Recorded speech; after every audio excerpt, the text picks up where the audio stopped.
여러분 안녕하세요. 오늘은 655페이지 보겠습니다. 병호, 신묘, 갑신, 정묘. 명리학을 공부하는 사람이라고 합니다. 네,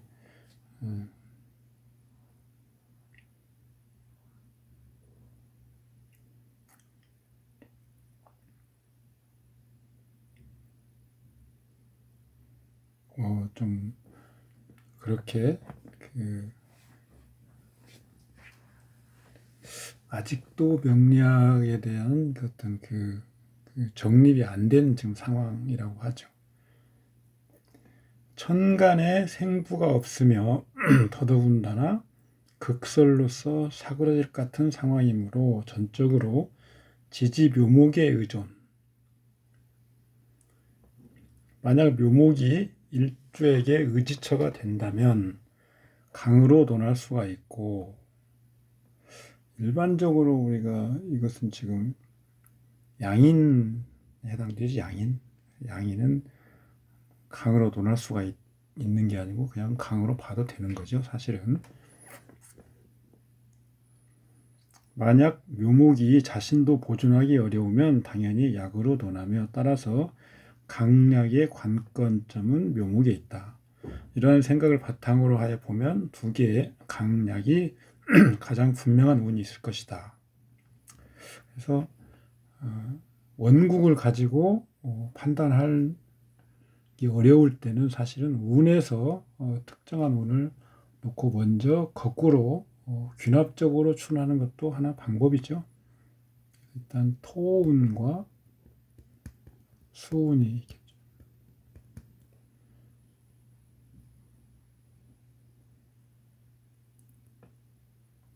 이것은 지금 강을 염두에 둔 거고, 이것은 약을 염두에 둔 거겠죠.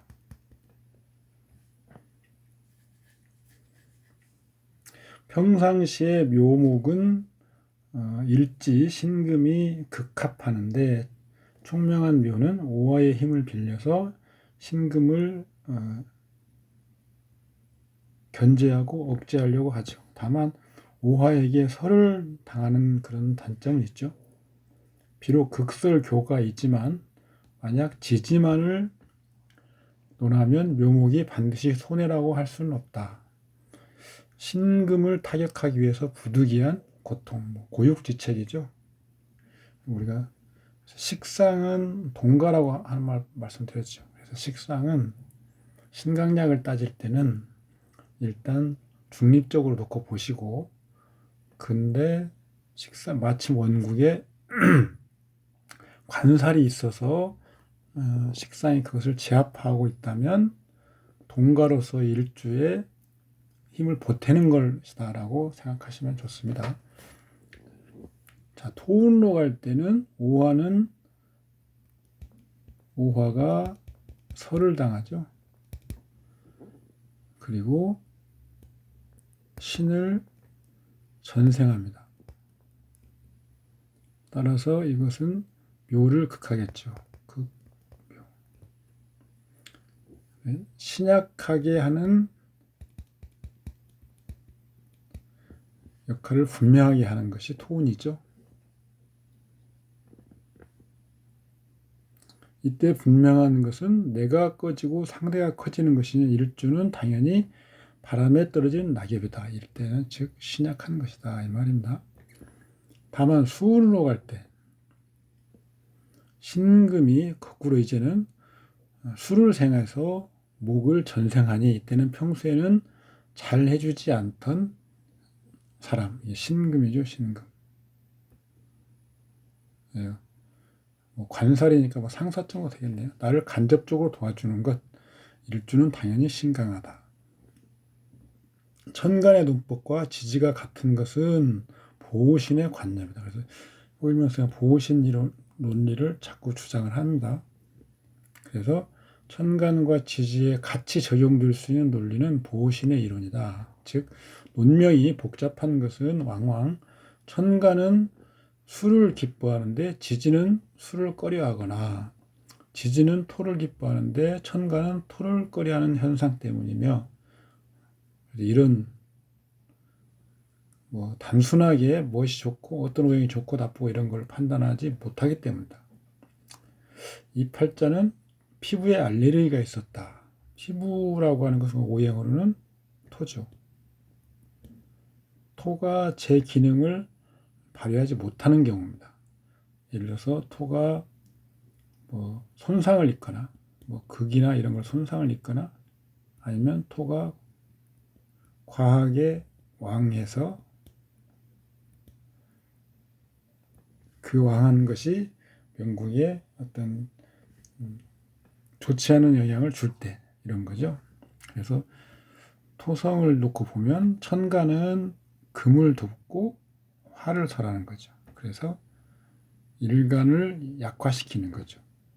지지는 또 금을 돕고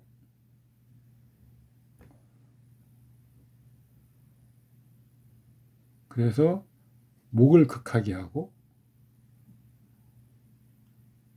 그래서 또 약화되는 거죠. 그래서 토가 신약하게 하는 어떤 그 중요한 역할을 하는 거죠. 그러면 이 팔자가 지금 신강한 팔자라면 토가 그 신약하게 만든다면 좋은 역할을 하는 거잖아요. 그런데 피부병이 있습니다. 그러면 토가 좋은 역할을 하지 못한다. 아니면 토가 손상을 당한다, 이런 거잖아요. 여기서는 지금 토가 손상을 당하는 그런 상황인 거죠. 그러니까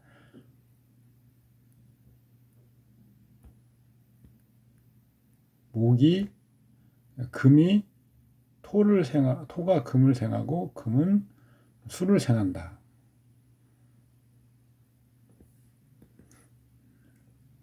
이런 뒤에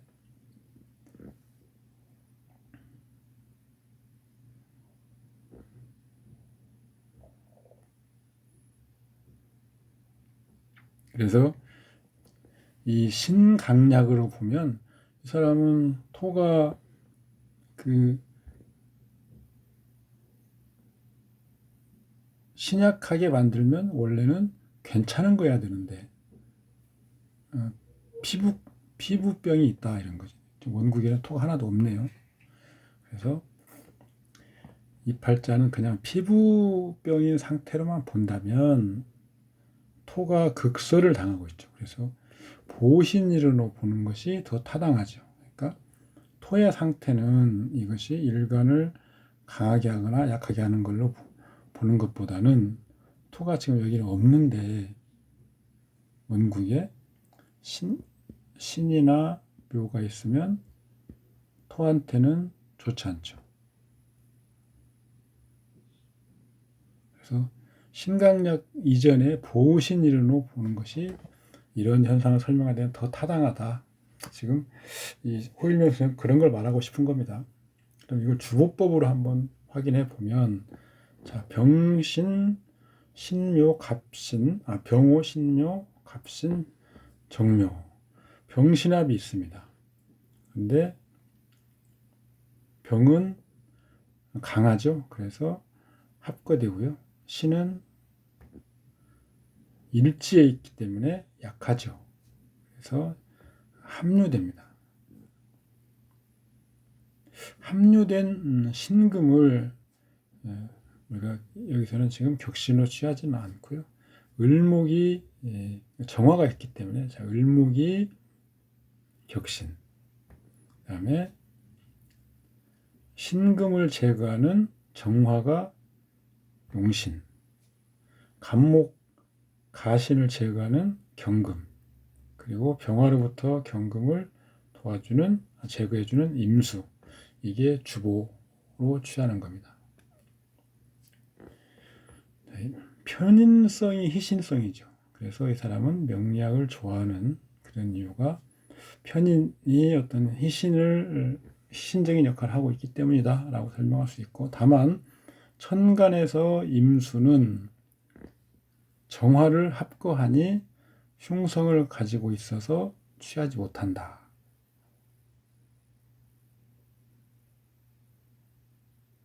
그러니까 임수가 희신이긴 한데 천간에서의 임수는 기신 역할을 하는 거죠. 그래서 명리학을 아직 두서가 없는 그런 현상이죠. 천간 겉으로 드러나는 거기 때문에 내심 매우 명리학을 좋아하긴 하지만 그걸 밖으로 내놓고 이야기할 정도는 되지 못한다. 지지의 해수는 이거 지지 임수를 보는 거잖아요. 지지 해수는 갑을목을 혼잡하고 경금, 신경금이 무역화되면 재화가 불가해져 신작용을 하지 못한다. 그래서 지지에서는 해수가 오면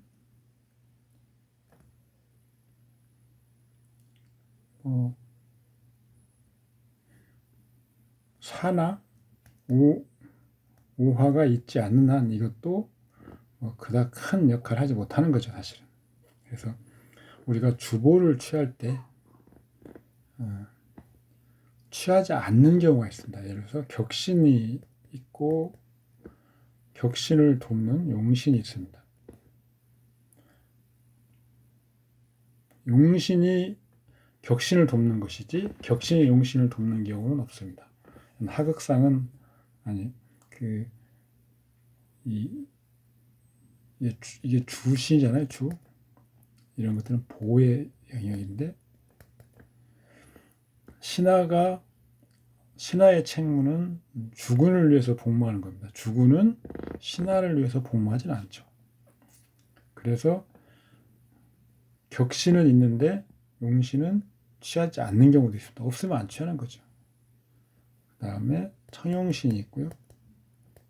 이것은 주신의 주적, 그러니까 주신의 이성, 혼잡하는 이성이죠. 이성.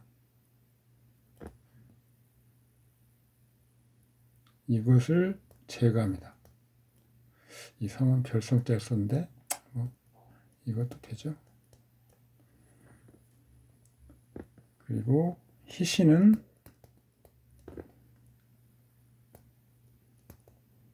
보청신, 청신을 돕는 거죠. 따라서 우리가 주보청할 때 반드시 취해야 될 것은 격신은 당연히 취해야 되고요. 그 다음에 청신도 당연히 취해야 되죠. 나머지 용신이나 희신은 각각의 주된 글자를 돕는 거기 때문에 이것은 취하지 않아도 되고 없으면 못 취합니다. 그리고 없는 경우도 많고요. 또 배합 관계를 봐야 되는 거죠. 그래서 이 팔자에서는 위에 팔자에서는 우리가 임수 같은 경우 임수 이런 경우가 어떤 병화가 오지 않으면 임수를 쓸 필요가 없는 거죠. 다르긴 하지만 상황은 약간 다르긴 하지만 이거는 일종의 임수 같은 경우는 한신인 한신. 어떤 특정한 경우에만 쓸 수 있는 거죠. 희용 기구 한 할 때 한 개념상 약간 유사한 부분이 있는 것이 바로 희신의 개념이죠. 주보에서.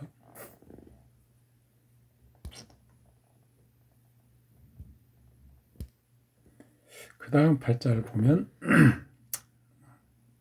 신강한데 인왕하여 비겁을 생하면 자동이직이다. 이런 사례인데요. 뒤에도 하나 더 있는데 지금 제가 자른 거죠. 분야별 논명법에 신강한데 인왕하여 비겁은 자동이직이다. 팔자는 신강하다고 보기 사실 어려운데 이건 나중에 설명합니다. 자, 을해, 개미, 갑자, 을해.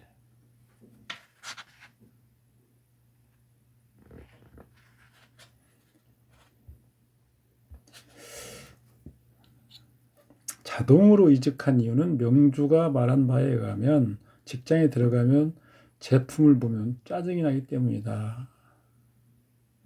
1년 전에 다 할 준비가 안 되어 있는데 지금까지 마음대로 고생한 거예요. 그냥 관둬버렸다 이거죠.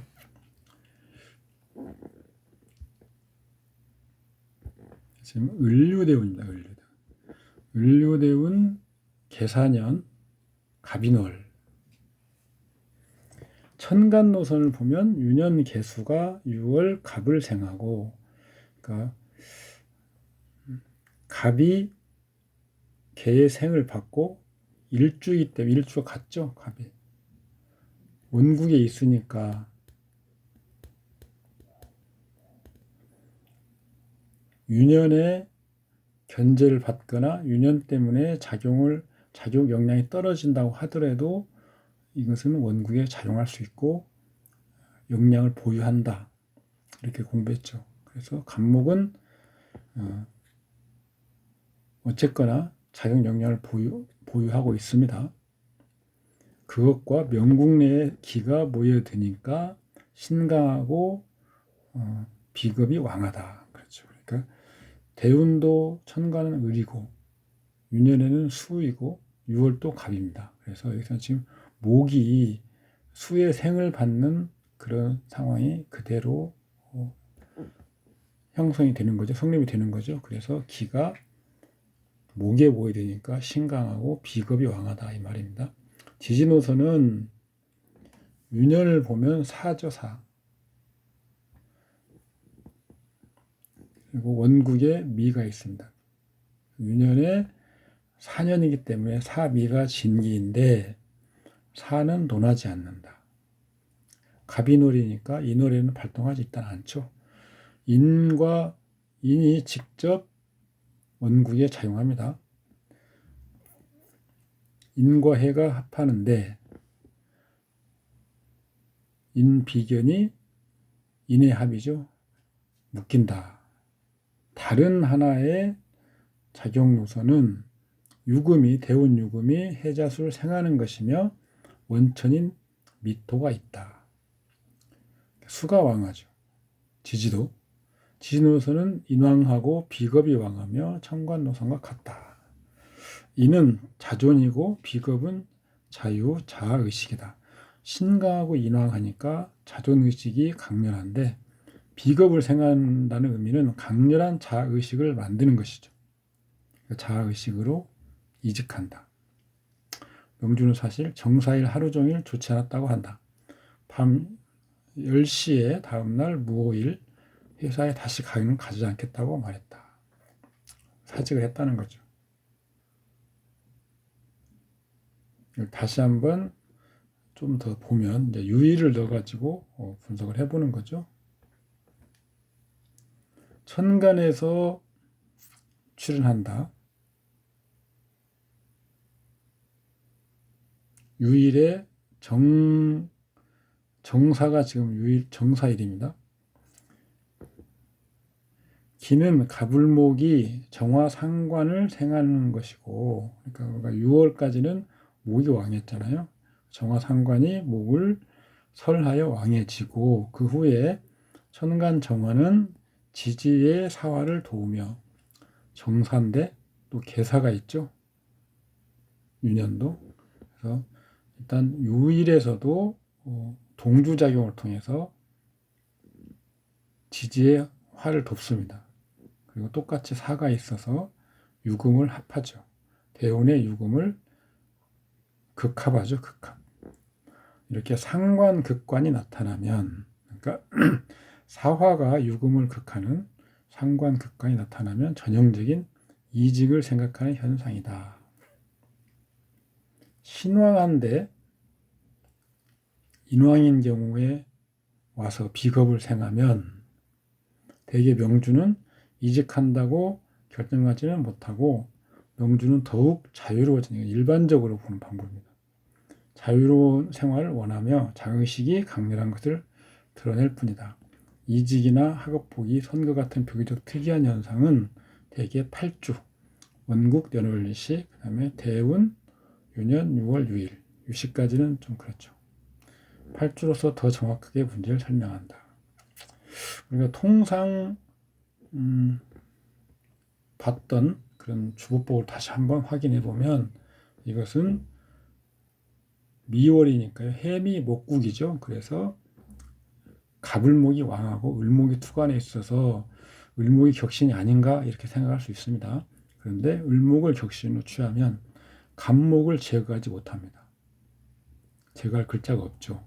그래서 부득이하게 목이 왕하고 갑을목이 다 왕하고 을목이 투관까지 해 있지만 격신은 갑목, 용신은 해임수, 그리고 을목을 제거하는 방법이 신금이나 정화를 쓰지 못하고 기토가 개수를 극해서 을목의 원천을 일단 차단합니다. 그리고 기토를 극하는 아니면 설하는 금이나 목을 정화로서 제거해 주는 거죠. 그런데 여기서는 지금 정화는 드러나 있지도 않고 미중에 정화가 있긴 하지만 해미 목국으로 가버리고 미토도 또 목국으로 가버립니다. 그래서 이 청용신 군에 속하는 기토와 정화가 무용이죠. 그래서 결과적으로 가불이 혼잡하고 맑게 하지 못한다. 또 인성도 혼잡하다. 그러니까 항상 이런 팔자는 주보가 혼잡,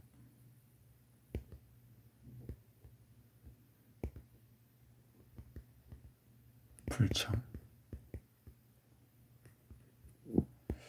이런 형상인데, 이런 경우는 뭐 어떤 경우예요?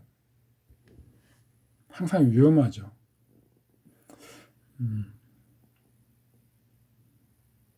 이 자존심이 강하고 그다음에 자주의식이 강하고 이런 건 둘째치고요. 이런 사주팔자는 항상 주보가 혼잡한데 맑아지지 못하니까 잘못하면 전투를 하게 됩니다. 주보가 전투를 하게 되고 화해를 하지 못하면 굉장히 위험하다고 그랬죠. 이것은 생명에 위험할 정도의 어떤 항상 그 위기가 도사리고 있다. 이런 걸 유념해야 되는 거죠. 그러니까 통상 직장운을 본다면 뭐 여자니까 남자 이성운도 마찬가지고 태극점은 관성이죠. 관성. 근데 이 팔자는 지금 관이 없습니다. 흔히 사주팔자에 관이 없으면 여자한테 이성 인연이 늦을 것이다. 아니면 인연이 얕다. 이렇게 설명을 할 수 있는데 그렇게 단순히 설명하는 것보다는 구체적으로 좀 더 따져봐야죠. 그래서 자, 관성이 금이 관성인데 없습니다. 태극점을 찾을 때 찾고자 하는 태극점이 없으면 그걸 생하는 걸 찾아보는 거죠. 그래서 신금이 미토가 하나 있네. 미토가 신금을 생하죠. 정관을 생합니다. 이 팔자는 정관이 있으면 신이죠. 그래서 관성, 직장을 볼 때는 남자운도 마찬가지고 기토를 중심으로 보는 겁니다. 기토. 그런데 이 원국의 기토의 상태는 어떻다고 했습니까? 미토가 기토인데요. 원래 기토는 자신의 역할이 자수를 극해서 을목을 생하지 않게 하는 것이 자신의 역할이죠. 그런데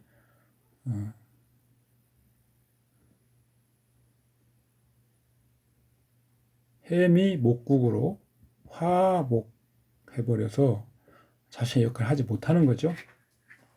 그래서 직장 인연도 이 친구한테는 이런 명조한테는 좋지 않다. 그러면 이제 의류대운 계사년 갑인월 상을 한번 보는 거죠. 자, 을목은 기신인데 원국에 있어서 하반기 유운에도 지금 이건 유대운의 하반기운 유운인데요. 유운에도 그대로 작용한다. 계산연이 됐습니다. 유금은 희신 역할을 할 때는 을목을 극하는 건데, 묘목이나 을목을 극하는 건데 지금 극하지 않고 있죠. 없습니다. 원국에. 지지노선으로 보니까요. 다만 동주상에서 약간의 의류가 왔기 때문에 을목을 극하는 기운은 있죠. 그래서 희신 역할을 제대로 하지 못한다. 그런데 기신인 계수를 생하는 역할은 잘하고 있죠. 그래서 자계수, 자수를 생하죠. 그래서 이 유금이 자신의 역할을 반대로 하고 있습니다. 그래서 유금은 관성인데 해야 될 일을 안 하고 안 해야 될 일을 하기 때문에 관성과 인연이 없거나 관을 등지는 것이죠. 관에 아까 우리 앞에 말한 어떤 열성인자들을 얻게 되는 거죠. 직장을 잘린다거나 직장을 그만둔다거나 아니면 구설수에 오른다거나 뭐 다친다거나 이런 것이죠. 계산연을 보면 계수는 인성인데 여기서는 지금 계수는 기신이죠. 신강약으로 보는 것은 볼 때는 계수가 희신으로 볼 수 있는데 여기서는 기신입니다. 그래서 계수가 인성 기신, 뭐 음비, 윗사람의 보호 의지처 이런 것들이 없어지고 있어도 작동하지 못하고 아니면 윗사람이 도와주지 않고 그런 거죠. 사화는 상관이죠. 식신이죠. 식신인데 기신입니다. 식신 기신이면 식신은 재원이고 나의 활동 영역이고 뭔가 그 새로운 어떤 일을 해보는 어떤 그런 영역이 확장되는 건데 그런 걸 작동을 못하는 거죠. 직장으로 따지면 뭐 그만둔다거나 뭐 좌천된다거나 뭐 이런 거죠. 그런데 갑인월이 되면 갑목은 당연히 여기서 지금 격신이죠. 희신입니다. 그러면 나의 주체성, 일반적으로 보통 사람들이 직장으로 보면 직장에서 나의 가치를 입증하고 내가 목표하는 바를 이루고 할 수 있는 그런 글자인데 6월에서 왔죠. 월. 6월은 상대적 기간도 단기일 뿐더러 이 팔자에서는 을목이 해소가 되지 않고 있습니다. 그래서 갑을이 혼잡돼 버린 거죠. 제일 격신이 오는 것은 좋은 건데 그것이 옴으로써 혼잡되면 제일 안 좋아지는 상황이 되는 거죠. 그래서 직장에서 그만두는 것, 이직하는 것 이런 것들이죠. 그런데 그 이직이 이 명주한테는 나쁘지 않다. 결과적으로 왜 그러냐? 격신이 와서 그나마 이직을 했다면 좀 더 자신에게 맞는 쪽으로 갈 확률이 높다. 이렇게 생각하시면 됩니다. 인목도 마찬가지입니다. 그런데 똑같이 뭐 나쁘진 않지만 썩 좋지도 못하다. 그런 거죠. 천간은 혼잡이 된 상태 해소가 안 되는 거고 지지 인목은 좋은 글자 역할을 하는 글자인데 해수 두 개를 같이 묶는 거죠. 그래서 서로 묶이는 것. 그래서 그닥 나쁘진 않지만 썩 좋지도 않다. 이런 정도로 우리가 이 팔자는 해석할 수 있습니다. 우리가 신강약을 앞에서 지금 신강약으로만 보면 자꾸 우리가 잘못하기 쉬운 점들이 몇 가지 있죠. 그러니까 먼저 신강약을 가리면 대운에서도 바뀌는 것은 분명할 텐데 그걸 설명을 해야 되고요. 그런데 그것이 또 바뀌다 보면 그러면 사주팔자를 우리가 원국을 읽을 때는 신강약으로 읽고 나서 또 그 대운 유년에서 바뀌어버리면 원국에서 읽어내는 어떤 주요 사항들이 바뀌어야 되는 것인지 그런 또 혼란스러운 문제가 생깁니다. 그래서 원국의 정관이 희용신이다. 그러면 신강하고 정관이 형충파이가 없이 잘 있는 경우가 희용신이겠죠. 그러면 정관의 긍정적인 어떤 성품이나 그런 어떤 성향이 드러나는 거죠. 그래서 정인군자형, 그 정관의 그 뭐 모범생, 이게 정관의 대표적인 특징 아닙니까?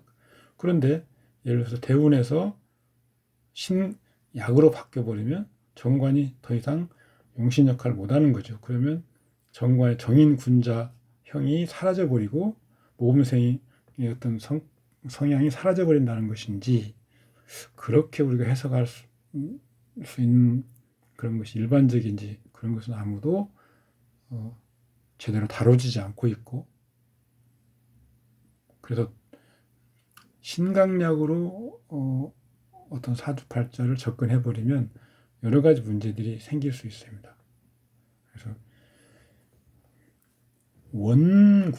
원국은 예를 들어서 뭐 아까 나무를 예를 들면 그게 이미 정해진 거죠. 예를 들어서 열대지방,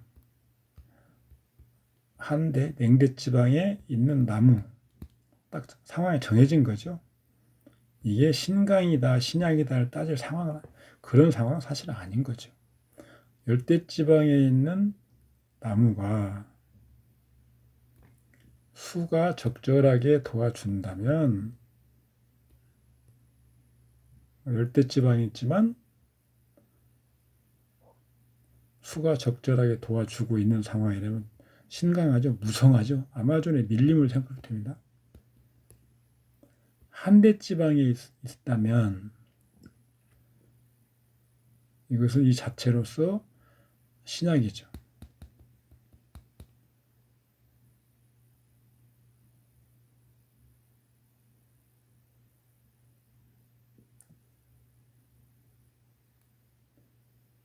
그래서 예를 들어서 이 열대지방이나 한냉지방에 있다는 그 자체로서 이미 결정이 돼버린 거죠. 이게 원국입니다. 그게 어디에 위치했는지 원국인데 이미 결정이 돼버린 거죠. 대운에서 수가 왔다, 화가 왔다 하면 이 신강으로 바뀌는 게 아니고, 대운에서 이 신약한 원국을 도와서 환경이 개선됐다, 이런 거잖아요. 신강약이 바뀐 게 아니고요.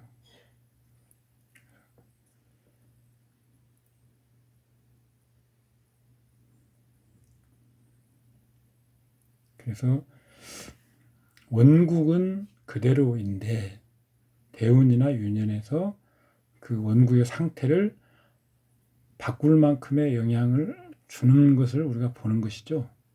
신강약으로 보더라도 신강약을 그러니까 우선하지 않으면 이런 문제는 크게 대두가 되지 않는 거죠.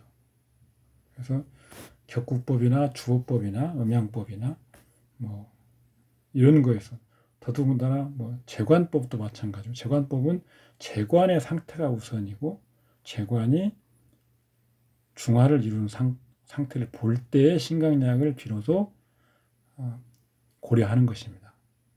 재관이 사주팔자에 제대로 잘 자리를 잡고 있는데 그것이 재관이 중화를 얻었다, 이렇게 보는 거죠. 그래서 그러면 그 다음에 신약인지 신강인지를 보는 겁니다. 신강해서 재관이 중화를 얻은 상태와 잘 조화를 이루면 재관을 얻고 누리는 거고, 재관이 아무리 중화를 얻고 잘 위치를 잡고 역할을 하고 있을 때도 신약이라면 그것을 감당하기 어려운 상황이 있을 수 있고, 그런 것들은 내심 자신의 어떤 그 건강이나 이런 쪽에 영향을 주는 그런 스트레스가 쌓이고 안 좋은 부분이 쌓여가는 것이죠. 그래서 그럴 때 신강약을 판단해서 참고하는 것이지, 그냥 일간의 그 억구평형으로 미리 접근해 버리면 우리가 명략을 공부하고 활용하는데 어려운 점을 상당히 많이 만나게 된다. 구태여 그렇게 할 필요는 없다. 신강약은 나중에 참고하는 것이다 라고 우리가 머릿속에 정리해 두시면 됩니다. 일단 사주팔자의 전체적인 형세, 그 다음에 재관의 어떤 양태, 음양의 조화, 이런 것들을 먼저 보는 것이죠. 그리고 나서 신강약은 나중에 보는 겁니다. 신강약의 정 문제라면 대운윤연에서 그것들을 어떻게 보완하거나 좀 더 눌러주거나 하는 걸 또 보는 것이죠. 그래서 신강약부터 보는 그런 것을 버리자. 이런 정도로 설명을 하면 되겠습니다. 이렇게 써놨는데요. 저번에 방송을 보다 보니까 우연히 강헌이라는 분이 있습니다. 강헌. 대중음악 평론 하시다가 몸이 안 좋아서 쉬는 사이에 명리학 공부를 하셔가지고 책도 쓰시고 방송도 활발히 나오시죠. 무슨 라디오 유튜브를 보다 보니까 나왔는데요. 남자 사회자 그분은 예전에 무슨 3% 매불쇼 그런 데서 나왔던 분 같은데 제가 프로그램 이름은 지금 잘 기억이 안 나지만 어쨌든 그 여자분 2분하고 남자분 1분이 있고 강원 선생이 거기 가서 그 이야기를 하는 그런 프로였는데 그 남자 사회자분이 이런저런 프로에 많이 나왔던 모양이에요. 그리고 그분이 집요하게 따지는 것이 명리학은 과학적이지 못하다. 그리고 명리학이 무슨 우주의 무슨 원리를 설명하고 우주의 원리가 명리학에서 우주의 원리를 설명할 수 있고 그런 학문이 아니다. 이렇게 이제 이야기를 몇 번 하시는 걸 들었습니다. 예를 들어서 금성의 자전 주기 사례가 230 며칠인가 되죠. 이게 224일인가. 하여튼 낮이 그렇게 길고 또 밤은 또 그만큼 길고 낮과 밤이 지구로 따지면 절반 이상씩이 딱 나눠져서 그렇게 되는데 그게 무슨 과학적인 어떤 우주에 그런 것까지 포함할 수 있는 그런 음양 이론이 아니지 않는가 그런 취지였던 것 같습니다. 강원 선생님이 그냥 시간상 그랬는지 그냥 적당히 뭐라고 얘기는 잘 다른 쪽으로 그냥 화제를 바꿔서 넘어간 것처럼 내가 들었는데 어쨌든 우리가 명리학은 좀 엄격하게 말하면 자꾸 우리가 과학의 개념, 천문학, 물리학, 소위 말하는 자연과학 이런 쪽의 개념을 가져와서 명리학이 믿을만 하다는 것을 억지로 설명을 하려고 하는 그런 경향이 있습니다. 잘못된 거죠. 명리학은 절대 자연과학이나 물리학이나 무슨 예를 들어 빅뱅 이론 이런 것들을 설명할 수 있는 학문이 아닙니다. 자꾸 그런 예를 들어 우주 생성의 원리 이런 명리학에 무슨 우주 생성의 원리가 어떻게 들어있습니까? 이런 건 우리가 지나치게 과대한 확장을 할 필요는 없습니다. 명리학의 어떤 특정 사항을 설명할 수 있는 어떤 도구, 일반인들한테 쉽게 이해할 수 있는 도구로서 어떤 자연과학, 천문학, 요즘 무슨 양자역학이 해당될지 모르겠지만 그런 쪽에서 설명하는 내용들을 명리학을 설명할 때 일부 차용해서 활용할 수 있어도 그렇다고 해서 명리학이 과학적이다 이렇게 건너뛰어서 설명하는 것은 사실은 오버죠, 오버. 명리학은 우리의 어떤 생로병사를 예측하는 모형입니다. 생로병사의 희기랄까요? 이런 것들을 예측하는 모형일 뿐이죠. 그 모형에 우리가 어떤 이론적 어떤 요소 그런 걸로서 일간 평형법 무슨 조후법, 격국어 이런 것들 다 우리가 동원해 보는 거죠. 예를 들면 12운성을 예를 들면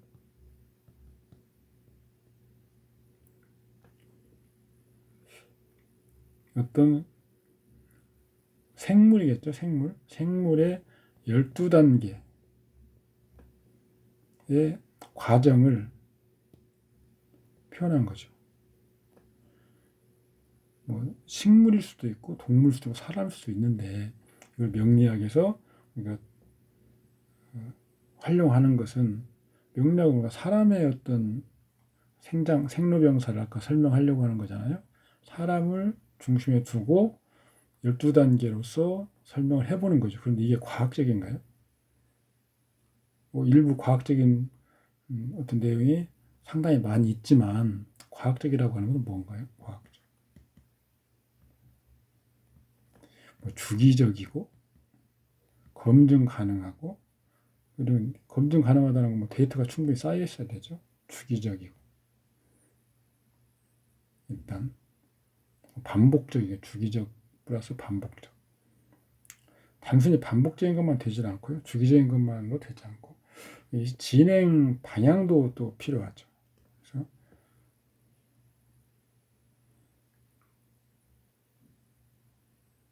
그래서 음양오행은 과학적인 이론은 아닙니다.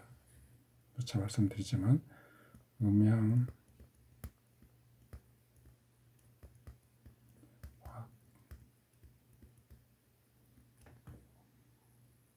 그냥 음양이 뭐냐 하면 과학적인 것처럼 설명이 가능하죠. 그렇지만 그 본질은 과학적인 건 아니죠. 그것은 뭐랄까요? 우리가 약간 철학적인 개념이죠. 우리가 뭐 경제학을 우리가 사회과학이라고 하잖아요. 경제학에 그 포함되는 내용들이 이론들이 몇 가지가 있죠. 그런 것들이 다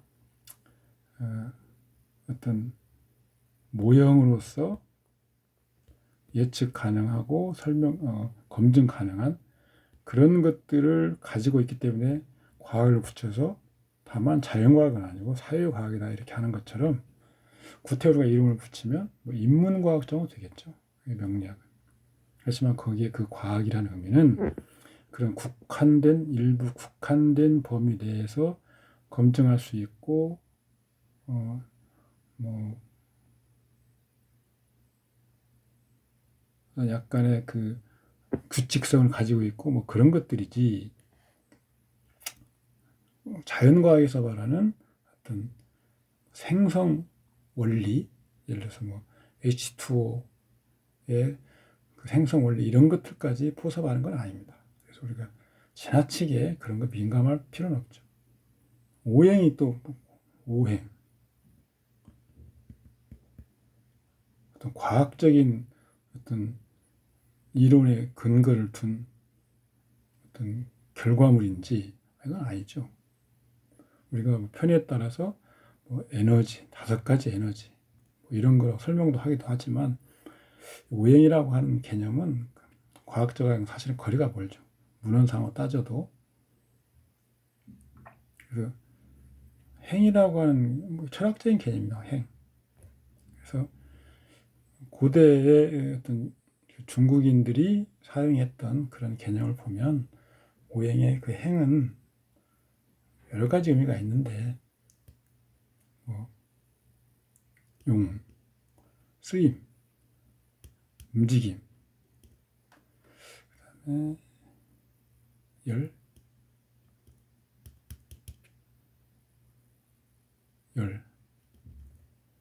그냥 열이죠. 그러니까 카테고리, 분류, 류조류, 쓰임새, 움직임, 카테고리 이런 정도로 사용할 수 있는 의미죠. 오행이. 그래서 5가지 용도, 5가지의 움직임, 5가지 대분류 이런 정도의 개념이지 뭐 과학적으로 이런 건 아닙니다. 왜 또 5가지냐? 아무도 모르는 거죠. 제일 처음에는 6개의 그 오행이라고 하는 개념이 목화 토금수가 등장하는 문헌에 제일 처음에 6가지가 나옵니다. 곡부, 부, 이 부자죠. 6가지였다가 5가지로 줄은 거죠. 왜 또 5가지인지. 손가락이 5개니까 5가지다. 우스운 이야기지만 실제로 그렇게 주장하는 사람 많습니다. 왜? 우리가 눈에 보이는 것으로 가시성 있는 어떤 그런 도구를 활용해서 이런 걸 설명하는 철학적인 개념이 아니기 때문에 손가락이 5개, 2개, 양쪽 다 보면 10개죠.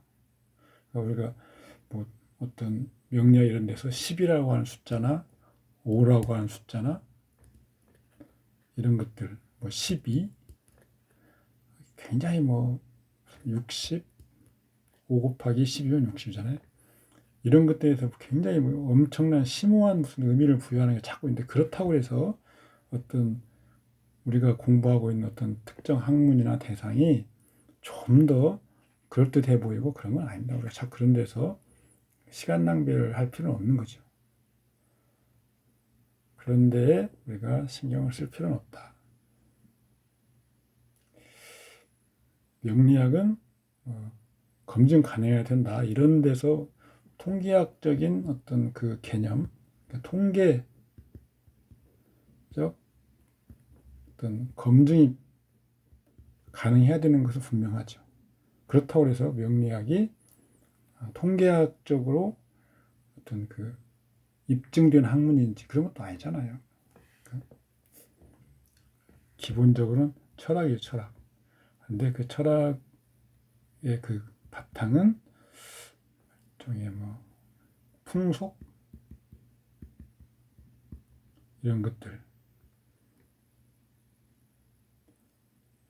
인류학 이런 것들에서 유래되어 왔던 것들을 우리가 개념화하고 의미를 부여하고, 그래서 철학적인 어떤 의미 부여 가능해진 그런 것들이고, 그런 것들을 요소로 해서 우리의 그러면 사람의 미래를 예측하는 모형을 한번 만들어 보자 라고 하는 것이 명리학이라고 저는 생각합니다.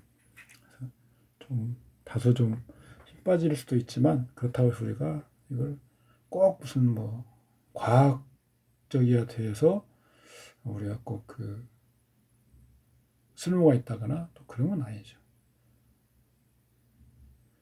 이런 명리학이 1000년 이상 아무리 뭐 무슨 민간에서 음성적으로 대부분, 물론 뭐 조선시대 때는 뭐 과거도 있었고 그렇다고 하지만, 그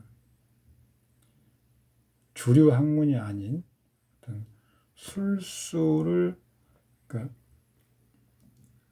학문,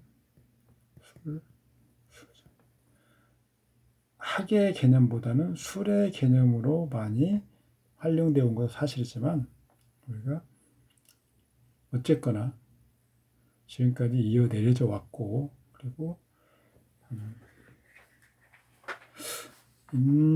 예를 들어서 맞을 확률이 맞다 틀리다를 보면 50%니까 하나만한 얘기라고 하는데, 그것에 중점을 두면 보잘것없이 폄하해버릴 수도 있지만, 어떤 사람의 특성을 파악하고 어떤 우리가 그런 것들을 추론하고 하는 데는 사실은 아무것도 없는, 예를 들어서 뭐 소위 말하는 것, 현대의 과학적인 어떤 기법, 뭐 혈액형이랄지 뭐 유전자랄지 이런 것들을 전혀 모르는 상태에서 생년월일시로 어떤 그런 개인의 특성을 50% 이상 아니면 50% 미만이라도 그것을 분류해서 사람들한테 공감을 얻고 한다면 충분한 그것만으로도 가치가 있는 겁니다. 그래서 명리학은 인간의 특성을 판단하고 파악하고 그래서 생로병사의 과정과 앞으로 다가올 어떤 과정 이런 것들을 예측하는 그런 모형으로서 충분히 공부할 만한 가치가 있고 그런 어떤 기능이 있고 가치가 있기 때문에 상담형 어떤 학문으로서 매우 유용하다. 사실 인류가 만들어낸 예측 모형으로서 임하는 건 아직까지는 없죠. AI가 이런 걸 가능하게 할까요? 저는 불가능하다고 생각합니다. 어쨌건 공부하시는 분들은 정확히 한계도 정확히 인식을 하고 또 어떤 그 유용하게 쓰일 부분도 정확히 인식하고 그러면서 공부를 하시는 것이 더 오히려 끝까지 공부를 할 수 있게 만들어주는 요소가 아닐까 생각합니다. 자, 오늘은 여기까지 하겠습니다. 수고하셨습니다. 감사합니다.